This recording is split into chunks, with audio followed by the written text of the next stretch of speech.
So, ఇంకోటి ఇప్పుడు ప్రధానంగా చూసుకుంటే సామాన్యుడు బతకలేని పరిస్థితి కనిపిస్తా ఉంది. ప్రధానంగా చూసుకుంటే ఇందులో పెట్రోల్, డీజిల్ ప్రైసెస్ పెరిగిపోయినాయి. అవి పెరిగిపోవడం వల్ల నిత్యావసరాల ధరలన్నీ కూడా పెరిగిపోతున్నాయి. సో, దీని గురించి ఒకవేళ బీజేపీ నాయకులకు మాట్లాడితే మాత్రం లేదు ఆడ యుద్ధం వచ్చింది. యుద్ధం వల్ల ఇవన్నీ కూడా పెరుగుతున్నాయి అని చెప్పేసి కొంతమంది చెప్తా అంటే దేశం కోసం, ధర్మం కోసం పెరగడంలో తప్పు లేదు. మేము ఎంతైనా సరే పే చేస్తాం. 500 లీటర్ అయినా సరే కొంటామని చూసి బీజేపీ నాయకులు ఆ విధంగా మోటివేట్ చేస్తారని వీడియోలు చేస్తారు. ఇంకొంతమంది ప్రజలు కూడా అయితే ఏమైంది ఆడ వారుంది కాబట్టి పెరిగినాయి. సరే కడతాం. ఏముంది ఇగ తప్పదు మాకు అని చెప్పేసి మాట్లాడతారు. అంటే సామాన్యుడి నడ్డి విరుగుతున్న పరిస్థితి. సో, ఇటు ప్రజలు తప్ప ప్రశ్నిస్తలేరని చెప్పేసి ఒకవైపు ఉంటే, ఇటు పాలకుల తప్ప ఇష్టం వచ్చినట్టు పెంచుతున్నారని చెప్పి ఇంకోవైపు. సో, ఏమనుకోవచ్చు ఇదంతా కూడా అంటే ఆర్థికంగా కంప్లీట్‌గా అతలాకుతలం అయితున్నాం. ఇటు రూపాయి పతనం అయితుంది. పెరిగిపోతున్నాయి. నిరుద్యోగం పెరిగిపోతుంది. అంటే ఇక్కడ చూసినా సరే సమస్యల్లో కొట్టుమిట్టలాడుతుంది మన భారతదేశం. ఎప్పుడైనా ఒక నిజాన్ని కప్పిపుచ్చడానికి అస్త్రం మనకు ఫేక్ ప్రాపగేషన్, ఫేక్ ప్రాపగండా. హ్మ్. నీకు యుద్ధం వచ్చినప్పుడు మనం కేవలం ఆయిల్ సప్లైస్ మాత్రమే మనం ఎక్స్‌పోర్ట్స్ అండ్ ఇంపోర్ట్స్ చేస్తలేము. మనం ఇక్కడ నుంచి పప్పులు, గోధుమల దగ్గర నుంచి మొదలుపెడితే బీఫ్ వరకు ఎక్స్‌పోర్ట్ చేస్తున్నాము. అనేకమైనటువంటి కావాల్సినటువంటి ఇంగ్రీడియెంట్స్‌ని మళ్ళీ అక్కడి నుంచి ఇటు ఇంపోర్ట్ చేసుకుంటాం. అంటే దేశం లోపల ఈరోజు ఆయిల్‌కే ఎందుకు ప్రాబ్లమ్ అయితున్నది? సరే మనకు ఇటు అరబ్ కంట్రీస్ నుంచి మనము ఆయిల్ అనేది మనం ఇక్కడికి ఇంపోర్ట్ చేసుకుంటున్నాం కావచ్చు. ఈ విషయం లోపట మొన్నటిదాకా ప్రభుత్వం ఏమన్నదన్నా అట్లాంటి ల్యాక్ ఆఫ్ ఆయిల్ అనేది ఏం లేదు, అట్లాంటి ఇబ్బంది ఏం లేదు. డెఫినెట్‌గా మనం సోర్స్ ఉంది. ఇంకా మనకు అట్లాంటి పరిస్థితి ఇంకా రాలేదు. కాబట్టి ప్రభుత్వము అధికారికంగా వెల్లడించేంత వరకు కూడా మీరేమి ఇబ్బంది పడాల్సినటువంటి అవసరం లేదని చెప్పి బెంగాల్ ఎలక్షన్ ముంగట చెప్పింది. బెంగాల్ ఎలక్షన్ అయిపోవడంతోటే 3-4 రోజుల వ్యవధి లోపల ఎంత పెరిగిందన్న పెట్రోల్? రూ. 8 రేటు దాకా పెరిగింది. పెరిగింది. అంటే ఇప్పుడు మేము దేశం కోసం, ధర్మం కోసం ఎన్నేళ్ళు రాబోయ్ దేశం కోసం, ధర్మం కోసం ఈ పార్టీ ఎన్ని సందర్భాల లోపల వాడుకుంటుంది? అరే 2014 నుంచి అదే 2014 ఇంకెన్నడు చేంజ్ చేస్తారు? ఇంకెన్ని సంవత్సరాల సమయం కావాలి ఈ ప్రజాస్వామ్య దేశం లోపల మీకు? ఇంక దేశం కోసం, ధర్మం కోసం మనల్ని మనం ధ్వంసం చేసుకుని నాశనం చేసుకుంటేనే ఇంకెప్పుడు బాగుపడతాం? ఇంకెప్పుడు అభివృద్ధి అవుతుంది? ఇంకా 12 సంవత్సరాల బట్టి దేశాన్ని మొత్తం దోచుక తింటారు.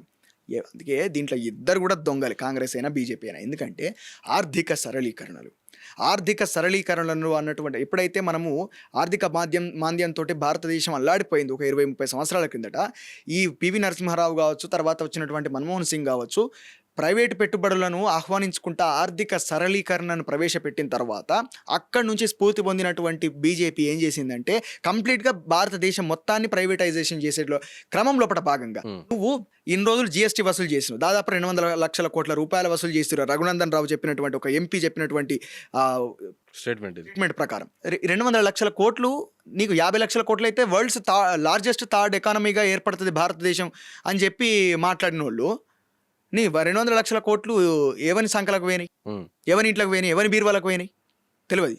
దాని గురించి వైట్ పేపర్ ఇవ్వమంటే ఇస్తారా? ఇయ్యరు. ప్రధానమంత్రికి పిఎం రిలీఫ్ ఫండ్కి 30,000 కోట్ల రూపాయలు వచ్చినాయి కరోనా సందర్భంలో. ఇక్కడనేమో కనీసం పారాసిటమాల్ టాబ్లెట్ ఇవ్వడానికి కూడా ఇబ్బంది పడేటటువంటి పరిస్థితులు, వైద్యం అందివ్వలేనటువంటి పరిస్థితులు దేశవ్యాప్తంగా ఏర్పడ్డాయి. ఏం చేసినావు 30,000 కోట్లను? ఒకటేసారి అదాని ఆస్తులు మాత్రం ఈ కరోనా టైంలో పెరుగుతాయి. నువ్వు సొంత వైజాగ్ స్టీల్ ప్లాంట్కు వీళ్ళు ఎంత దుర్మార్గులు అంటే, కేంద్ర ప్రభుత్వము, బీజేపీ పార్టీ మెయిన్గా దుర్మార్గమైనటువంటి వ్యవస్థ వీళ్ళు. మేము వైజాగ్ స్టీల్ ప్లాంట్కి సంబంధించినటువంటి కార్మికులతో మాట్లాడినప్పుడు వాళ్ళు ఏమన్నారంటే, మాకు సొంతగానే ఉంటే ముడి సరుకు ఏం తయారు చేసుకోవడానికి మాకు అయ్యేటటువంటి ఖర్చు 1,500 రూపాయలు. ఒక టన్నుగా అయ్యే ఖర్చు 1,500 రూపాయలు.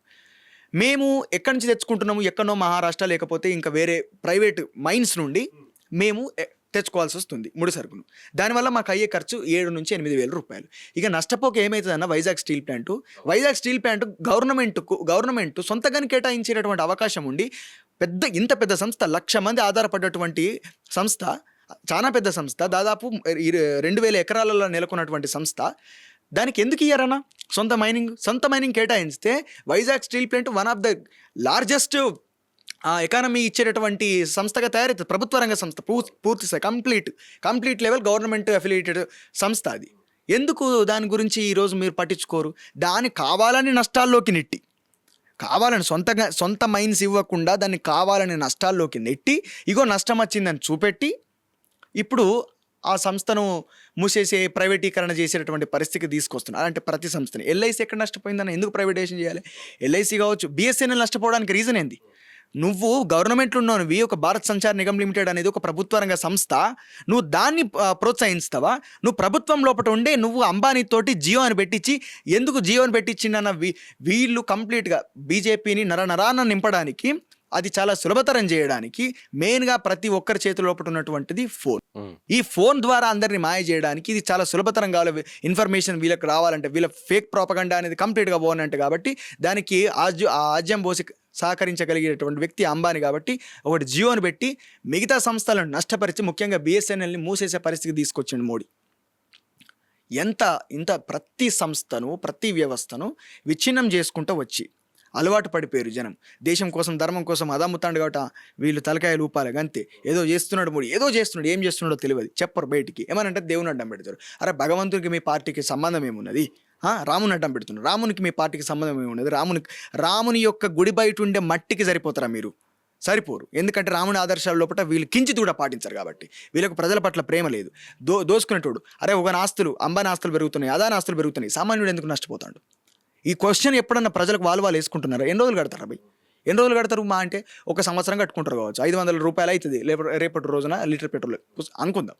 500 రూపాయలు ఎన్ని రోజులు కట్టుకో? దేశం కోసం ధర్మం కోసం ఒక సంవత్సరం కడుతుంది. తర్వాత ఆర్థికం నీకు ఖర్చు పెరిగినప్పుడు ఆదాయం కూడా పెరగాలి. ఆదాయం ఎందుకు పెరుగుతలేదు? ఇవన్నీ ఏడబోతున్నాయి, మనం కట్టిన పనులు ఏడబోతున్నాయి, రేట్లు పెరుగుతున్నాయి, మనం కడుతున్నాం, అవన్నీ ఎక్కడ పోతున్నాయని ఎన్నడన్న ప్రభుత్వాన్ని ప్రశ్నిస్తున్నావా? ఈ ప్రజాస్వామ్య దేశం. ఇది ఒక మతానికో ఒక కులానికో సంబంధించినటువంటి దేశం కాదు. ఇదేం నియంత్రణ పాలించే దేశం కాదు.